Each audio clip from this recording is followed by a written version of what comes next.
নমস্কার, শুভ সকাল। যেমন আমরা দেখালাম একটু আগেই, মা শৈলপুত্রী অগরপীঠের ৭ম বর্ষপূর্তি ৭ বছর পূর্ণ হলো। এবং সবথেকে বড় কথা, যে মন্দির স্থাপিত হয়েছিল 2024-এ 15ই ফেব্রুয়ারি, তারই আজকে বর্ষপূর্তি। মা শৈলপুত্রী অগরপীঠের ৭ম বর্ষপূর্তি, কিন্তু মা শৈলপুত্রী অগরপীঠের যেই মন্দির, রাজ্যোতিষী অঘরী আচার্য অনুব্রত নিজ বাসভিটেতে, সেই মন্দিরের বর্ষপূর্তি আজকে উদ্বোধন হয়েছিল গত বছর। আমরা সেখানেই দেখাচ্ছি একের পর এক যারা অতিথি এসছেন তাদের তুলে ধরছি। আমাদের মধ্যে এই মুহূর্তে আছে রাজ্যোতিষী আচার্য অঘরী আচার্য অনুব্রত এবং বড়কলকাতা দেবী পরিবারের একজন কাছের মানুষ, প্রাণের মানুষ, অরবিট গ্রুপের চেয়ারম্যান মিস্টার বসন্ত কুমার পাড়িক। আমি বাসানজিৎ থেকে শুনে নেব আজকের এই শুভক্ষণে এসে, আজকের এই শুভ দিনে, মা শৈলপুত্রী অগরপীঠের এই উদ্বোধনের দিন 1 বছরে আপনার কেমন লাগছে? আমার অনেক ভালোই লাগছে। রণব্রত দার সঙ্গে আমার আলাপ অনেক বছরে। ওনার মনের ভিতরে মা শৈলপুত্রের প্রতি আমার শ্রদ্ধা আছে, আর মা শৈলপুত্রের অনেক আশীর্বাদ আছে ওনার উপরে। আর ওনার উপরে কেন, আমাদের সবার উপরে মা সবারই মঙ্গল করেন। আচার্যদার মনে অনেক বছর থেকে ছিল যে উনি মা শৈলপুত্রের মন্দির বানাবেন, আমার সঙ্গে কথা বলেছেন। কিন্তু যেটা যখন হওয়ার কথা, মার আশীর্বাদ যখনই হয় ওই সময় ওটা সম্পূর্ণ হয়, সেটাই হয়েছে। আর আমিও আচার্যদার সঙ্গে একটু ছোট রূপে সঙ্গে সবসময় ছিলাম, আজকেও আছি। আর খুবই ভালো লাগছে। মা শৈলপুত্রী সবার উপরে আশীর্বাদ করুন, আমাদের উপরে আশীর্বাদ করুন, আর আমার চিরশ্রদ্ধা ওনার চরণের উপরে থাকুক, আমি এটাই বলতে চাই। আচ্ছা, একটা কথা জিজ্ঞেস করবো। দেখুন, আমাদের হিন্দু শাস্ত্রে প্রচুর দেবদেবী, আমাদের প্রত্যেকটাকেই আমরা প্রত্যেক দেবদেবী আরাধনা করি আমরা, এবং প্রত্যেক দেবদেবী আমাদের কাছে অন্তরের দেবদেবী। সেখানে দাঁড়িয়ে অনেকে এখনও পরিচিত নন মা শৈলপুত্রী দুর্গা ঠাকুরের, আমাদের দুর্গা দেবীর প্রথম রূপ যেটা বলা হয়, কথিত আছে। তো আপনার কিরম মনে হয়, মানে মা শৈলপুত্রীর মহিমা, সেটা আপনার কেমন লাগে? দেখুন, প্রভু প্রভু, মা মা, আলাদা আলাদা রূপ হতে পারে, কিন্তু মা মাই থাকেন। আর শ্রদ্ধা সব থেকে বড়। যে যার উপরে শ্রদ্ধা করে ওইখানে ওনার কনফিডেন্সটা আসে। তো চাই মা কালী হোক, মা দুর্গা হোক, মা শৈলপুত্রী হোক, আপনি ওনার চরণে যখনই আপনি যাবেন, কিছু মনোকামনা করবেন, আর আপনার ওই মনোকামনা যদি পূর্ণ হয়, আপনার আস্থা আরও বেড়ে যায়। আর আমি আমার ক্ষেত্রে দেখেছি মা শৈলপুত্রীর আশীর্বাদ আমার পরিবার, আমার ব্যাপারের উপরে থেকেছে। আর কিছু কিছু আশ্চর্য নতুন ঘটনা আমি দেখেছি। আর এই জন্যে আমার আস্থা, আমার শ্রদ্ধা মা উপরে আরও বাড়তেই চলেছে। আমি একটা প্রশ্ন করবো আপনাকে, যেটা হচ্ছে আচার্য রণব্রত দার যে সারা বছরের যে কর্মকাণ্ড, নানা রকম পুজো, আচ্ছা, যজ্ঞ, আরতি যেগুলো করেন, সেইগুলো নিয়ে আপনি কী বলবেন? কেমন কাজ মনে হয় আপনার? দেখুন, এটার ভিতরে আমার জেনারেল কমেন্ট করা ঠিক না। অ্যাজ ফার এজ আমি কনসার্ন আছি, আমার ওনার উপরে অনেক আস্থা আছে। ও আমার ছোট ভাই মতনই আছেন। আচার্যাই তো আছেনই, কিন্তু আমাকে উনি খুবই ভালোবাসেন, বর্দার মতন ভালোবাসেন। আর আমি ওনাকে একটা আচার্যের রূপে পরে একটা ভাই রূপে বেশি দেখি। আর সবথেকে ভালো যেটা আমি আচার্যদের ভিতরে দেখেছি, ওটা দেখেছি কি ওনার ভিতরে লালসা আর লালচ নেই। এটা খুব বড় কোয়ালিটি আছে ওনার ভিতরে। আর উনি সবসময় সবারই ভালো উপকার করতে চান, এরকম করতে চান যার থেকে মা শৈলপুত্রী আশীর্বাদ মানুষের উপরে হয়, এটা আমি মনে করি কি ওনার সবথেকে বড় কোয়ালিটি। আমি এবারে একটা শেষ প্রশ্ন করব আউট অফ ট্যাগ।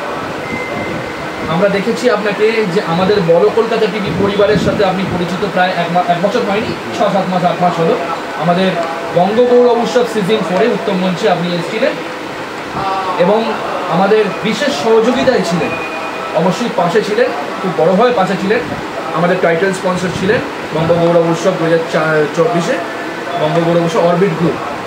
তো বড় কলকাতা টিভি পরিবারের যে অনুষ্ঠান হয়েছিল বঙ্গগৌরব উৎসব, স্টেজে আপনি এসেছিলেন, সেই অনুষ্ঠানে যদি আপনি বলেন আপনার তরফ থেকে যে কেমন লেগেছে? না, আমার ভালো লেগেছে। দেখুন, আমি ওই দিনও একবার কথা বলেছিলাম কি আমাদের মাটির খুব বিরাট গৌরব আছে, আর আপনাদের মাধ্যমে আপনি এখানকার যে আর্টিস্ট আছেন, কলাকার আছেন, ওদের কোয়ালিটিকে দেখে, ওনার ট্যালেন্টসকে দেখে, ওনার সার্ভিসেসকে দেখে, ওনাকে আপনি যখন অ্যাকনলেজমেন্ট করেন, ওনাকে যখন আপনি একটা অ্যাওয়ার্ড দেন, তো আমার মনে হয় কি আর্টিস্ট পয়সা চায় না, ও অ্যাকনলেজমেন্ট চায়। আর আপনারা আপনাদের মাধ্যম থেকে ওই জিনিসটাকে অ্যাকনলেজ করছেন, তাহলে ওই পিঢ়ি না, ওর পরের যে নিউ জেনারেশন আছে ওটাও খুব ইন্সপায়ার হয়। আর ইন্সপায়ার হলে যে কোয়ালিটি অফ ট্যালেন্ট আছে ওর ভিতরে আমার মনে হয় খুব এনকারেজমেন্ট পাওয়া যায়।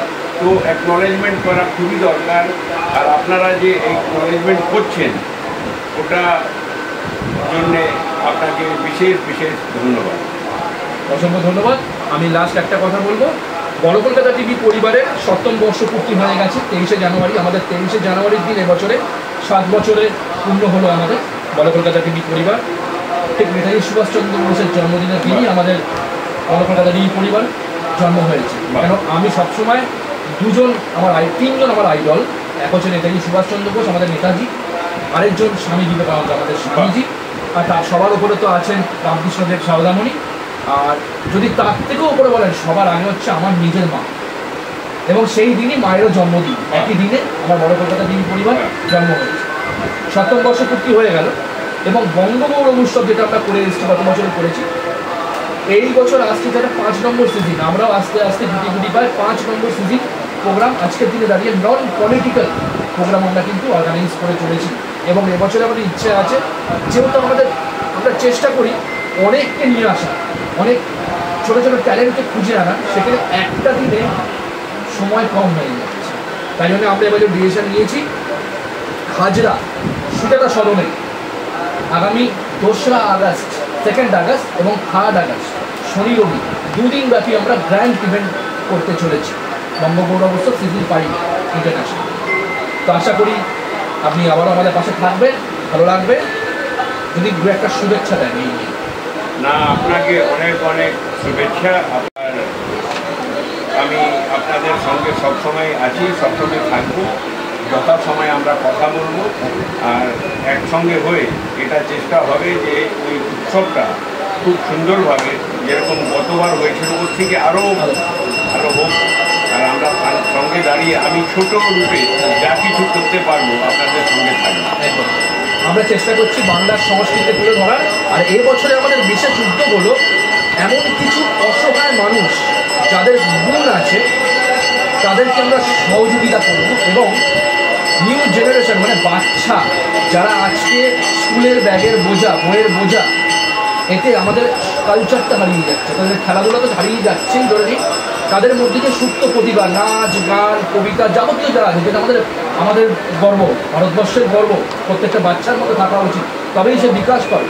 তাদেরকে যতটা পারবো তাদেরকে তুলে আনার চেষ্টা করবো আমাদের স্টেজে একটা জায়গা দেবো। তারা ভুল করুক ঠিক করুক কিন্তু পারফর্ম করুক, তাদের ওই জায়গাটা দেওয়ার চেষ্টা করবো।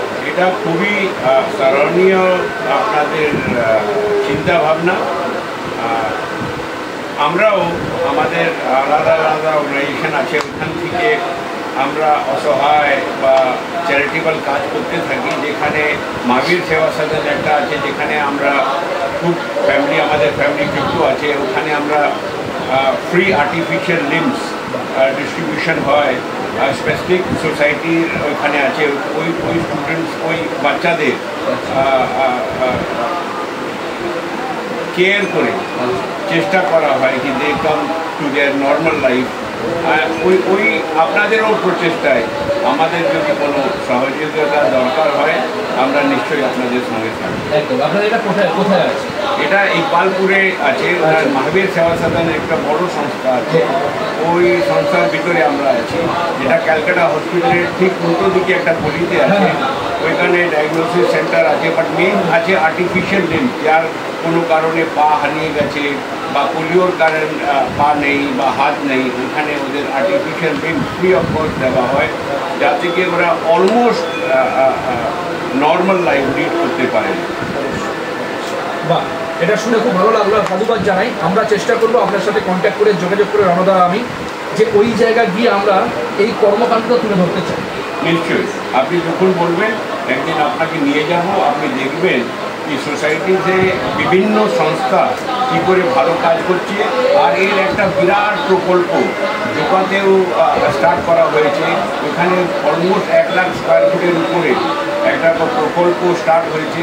ওইখানে আপনাকে একবার নিয়ে যাব, ওইখানে দেখবেন যে কী ধরনের চ্যারিটেবল কাজ হচ্ছে, আর ওটা আপনি মানুষের সামনে নিয়ে যাবেন, আর সবাই যদি ওর থেকে লাভান্বিত হয় তাহলে খুব ভালো লাগে। একদম, একদমই তাই। কেন বড় কলকাতার টিভি সবসময় এমন কিছু দেখায় অন্য সমস্ত নিউজ চ্যানেলের গণ্ডির মধ্যে না থেকে একমাত্র বড় কলকাতা টিভি আছে, এটা আমরা গর্ব করে বলতে পারি।